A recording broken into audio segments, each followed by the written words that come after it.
లోనే పడిపోయారు.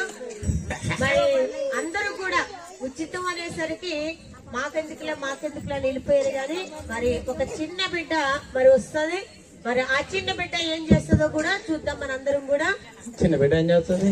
ఆడుకుంటూ పోతుంది.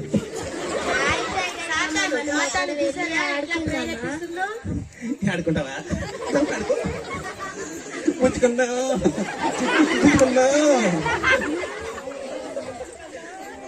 అమ్మ చెప్పింది ఎదురున ఆడుకోవద్దు, మధ్యన ఆడుకోమని. ఆడుకుందాం. నేను తల్లి బిడ్డ మంచి బాబా. ఏంటిది బొమ్మలా ఉంది, భలే బాగుంది. ఓహో గిఫ్టా?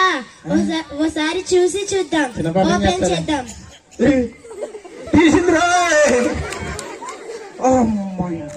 ఇది నాకు దేవుడిచ్చిన ఉచితమైన బహుమతి. చంపేసిందిరా నన్ను.